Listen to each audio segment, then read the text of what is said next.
आशीर्वाद देता हूं और ईश्वर से कामना करता हूं, ईश्वर से प्रार्थना करता हूं कि आप निश्चित आगे बढ़ेंगे। ये हमें विश्वास आप भी आने वाले। जिस पर लोग हंसता है इतिहास वही रचता है। जिस पर लोग हंसते हैं और जिसको पागल समझते हैं। कैशियर के रूप में इनका ज्वाइनिंग हुआ था यूको बैंक बाराहाट में। तो लगता है कि आने वाले समय में, चूँकि हमने अभी घर अभी भी आज भी घर किराए पर रहता हूँ बाराहाट, अपना घर त्याग के। नमस्कार साथियों, मैं हूं योगेश और आप देखना शुरू कर चुके हैं केवल भारत टीवी समाचार। आज एक अद्भुत मिलन है। आज गुरुजी के इलाके में आए हुए हैं और ये पूर्वी चंपारण है और पूर्वी चंपारण के बरकुरवा में उपस्थित हैं। आज हमारे साथ हमारे गुरुजी हैं जो कि 2012 के गुरुजी रहे थे स्काउट गाइड के, उसकी मैंने ट्रेनिंग ली थी सर से। तो आज हम बात करेंगे कि आखिर भागलपुर में जाके एक अलग कीर्तिमान स्थापित कैसे किए, पूर्वी चंपारण से जाके क्या सफ़रनामा रहा, आज उनके बारे में जानेंगे।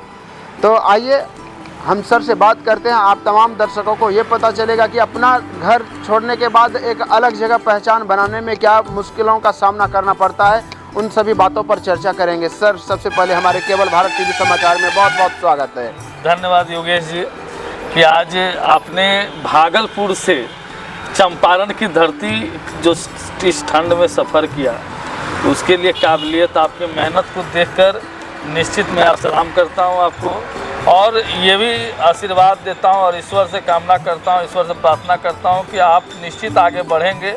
ये हमें विश्वास है, क्योंकि जो थकते नहीं हैं, जो थकते नहीं, जो रुकते नहीं, वो हमेशा बढ़ते हैं। और मैंने आपको बेसिक ट्रेनिंग में भी बताया था कि जो हमेशा अपने काम के प्रति जागरूक रहते हैं, जो काम को, किसी भी काम को छोटा नहीं समझते हैं, वो निश्चित एक न एक दिन इतिहास रचते हैं। और उसमें आप भी आने वाले। जिस पर लोग हंसता है इतिहास वही रचता है।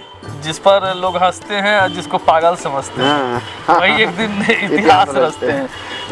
तो चलिए, तो हम पहला सवाल करना चाहेंगे कि सर, आप पूर्वी चंपारण के होते हुए भागलपुर में एक अलग पहचान बनाए हैं और पीरपैती में जहां आप रहते हैं, जिस क्षेत्र में रहते हैं, वहाँ एक बड़ी उपलब्धि है आपकी। बच्चे से लेकर बुजुर्ग तक जितना विधायक और नेता लोगों का परिचय नहीं होता है, पब्लिक से कनेक्शन नहीं रहता है, उतना आपका वहाँ पब्लिक से लगाव है और हर घर में आपका बच्चा है। आप उनको ट्रेनिंग दिए हैं, तो क्या कैसे ये सफ़र तय किए, किस तरीके से आप वहाँ भागलपुर में अपना एक अलग पहचान बनाएं? देखिए, ये बचपन कहा गया है कि बचपन में जब हमारे पिताजी का पहला ज्वाइनिंग जो हुआ यूको बैंक में, कैशियर के रूप में इनका ज्वाइनिंग हुआ था यूको बैंक बाराहाट में जी, जिनको लोग आज़ाद जी के नाम से, वहाँ पर पूरा नाम लोग विनोद आज़ाद के नाम से नहीं, आज़ाद जी के नाम से लोग जानता है आज भी। क्योंकि बहुत लोग पापा पीरपैती बाराहाट के उस धरती पर 1984 84 से रह रहे हैं और पहला ज्वाइनिंग था। और उस समय से जब मैं छोटा था, उस समय से गया और मेरी सारी पढ़ाई लिखाई जो है। उस समय आपकी उम्र क्या रही होगी जो कि आप पीरपैती पधारे होंगे? उस समय हमारी उम्र लगभग, हम सोचिए ना कि 7 साल के होंगे, 5 साल 7 साल। जो आज हमको लगता है कि वहाँ एक ऐसा घर परिवार बन गया है, जिस लोग कहते हैं कि मेरा गोतिया है, मेरा चाहने वाले हैं, आज सारा कुछ वहीं पर है। और हमको लगता है कि आने वाले समय में, चूँकि हमने अभी घर अभी भी आज भी घर किराए पर रहता हूँ बाराहाट, अपना घर त्याग के, अपना घर त्याग करके। पापा कई बार बोले कि इधर चले आओ, लेकिन जो जिस माहौल में ढला, इसीलिए पापा उस समय कुछ वहाँ ज़मीन भी नहीं लिए। जानते थे कि अगर हम ज़मीन लेंगे तो ये लोग रह जाएगा इधर ही, इसीलिए उस समय ज़मीन भी नहीं लिए। इस समय क्या लगता है सर, वहाँ पीरपैती की धरती को छोड़कर पूर्वी चंपारण में फिर से आएंगे आप? देखिए, ये कहा गया है कि जब तक पापा मम्मी यहाँ पर हैं, इनकी सेवा में बीच बीच में समय जैसे मिलता है, क्योंकि शिक्षा से जुड़ा है मेरा। कई कोचिंग संस्थान आप जानते हैं कि बच्चों के लिए हम दिन रात माँ संगीत सदन, बच्चों के लिए माँ संगीत सदन है, +2 लेवल साइंस इंस्टीट्यूट है जी। इसके अलावा जो है भारत स्काउट एंड गाइड, जो कि एक सामाजिक संस्था है, एक ऐसा संस्था है जो कि बच्चों को तैयार किया जाता है देश सेवा के लिए, समाज सेवा के लिए, दूसरों की मदद के लिए। वैसे संगठन से जुड़कर मैंने रेलवे पोस्टल विभाग में भी जॉब था, उसको त्याग किया क्योंकि हमें अच्छा लगता था सेवा करना। और हमको लगता है कि आने वाले समय में हम और भी प्रयास कर रहे हैं कि जितना अच्छा हो हम सेवा करने के लिए हमेशा तत्परता के साथ खड़े रहते हैं। और आज यही वजह है, आज यही है कि इतना लोगों का लगाव है, इतना लोगों प्रेम, हमको आने का इच्छा नहीं करता है भागलपुर से, क्योंकि बहुत लोग वहाँ हमारे चाहने वाले, एक एक कदम पर हमारे छात्र हैं, हमारे चाहने वाले हैं। इसीलिए आज इसका श्रेय एक उसमें से एक चाहिता आप भी हैं जी। कि आज जो है इस चंपारण की धरती, भागलपुर से चंपारण की इस धरती पर आकर आज कहीं ना कहीं वार्तालाप हो रही है, तो बहुत बड़ी उपलब्धि है। आज निश्चित जो भी देख रहे होंगे उनको भी हैरत में होंगे और आश्चर्यचकित होंगे कि आखिर योगेश जी को ठंड लगती है या नहीं, या आप मतलब करते हैं कि नहीं। कैसे चले आए पूर्वी चंपारण? कैसे चले आए पूर्वी चंपारण और कैसे पता चल गया कि हम इस जगह पर हैं? तो कहीं ना कहीं ये नेटवर्क जो है, आज यूट्यूब कहिए या मोबाइल कहिए, तो ये सोशल मीडिया जो बहुत हमको लगता है कि ये अभी के दौर में सार्थक है, कहीं भी जाइए कोई दिक्कत नहीं है। तो बस हम यही कहेंगे कि यही मेरा घर है, जो कि हमारा ये सारा चीज़ है हमारे। ऐसे तो हम लोग का पैतृक संपत्ति, पैतृक संपत्ति तो बेतिया में है। अच्छा, ये तो ये भी है, लेकिन मतलब हमारा जो घर द्वार है सब बेतिया में है। ये भी पापा बनवाया हाल फिलहाल। हमको लगता है कि हमारे शादी के पहले 2021 में जब शादी हुई थी हमारी, उसके लगभग हमको लगता है 22 से स्टार्ट किए, 20 से स्टार्ट किए पापा और 21 तक कंप्लीट किए। अच्छा, अगर आपके पापा जी कहेंगे कि मुकेश वापस लौट जाओ पूर्वी चंपारण, यहीं रहो, भागलपुर को त्याग दो, तो आपका क्या रिएक्शन रहेगा, क्या कहना चाहेंगे उस पर पिताजी को? देखिए, पहला बात तो पापा कहेंगे नहीं, क्योंकि जानते हैं कि इसका, अगर नहीं कहेंगे तो सर फिर वहाँ कैसे रहिएगा? भाड़े पर रहते हैं, पापा से कहेंगे कि वहाँ ज़मीन खरीदवा दीजिए, फिर वहाँ मकान बनवा दीजिए। देखिए, ज़मीन तो हमने खरीद ही लिया है वहाँ जी, माँ संगीत सदन भी खोल लिए हैं। वही हुआ मेरा, जो वहाँ पर मैंने ज़मीन भी लिया और घर भी बनाया।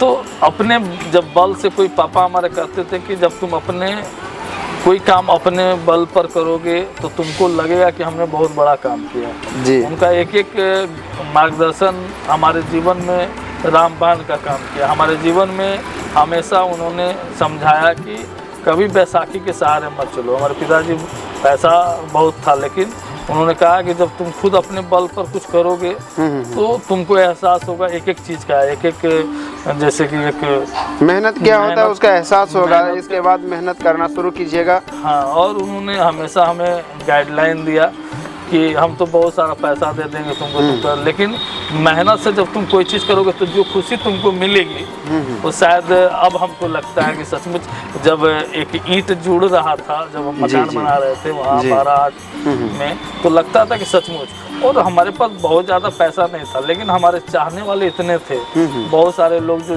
जिस बिजनेस से जुड़े, कोई ईंटा के व्यापारी थे हमारे साथ, हमारे काम करने वाले +2 के टीम हो या हमारे जो भी मेरे दोस्त के, सब ने हमारी मदद की और हमने घर को तैयार किया है।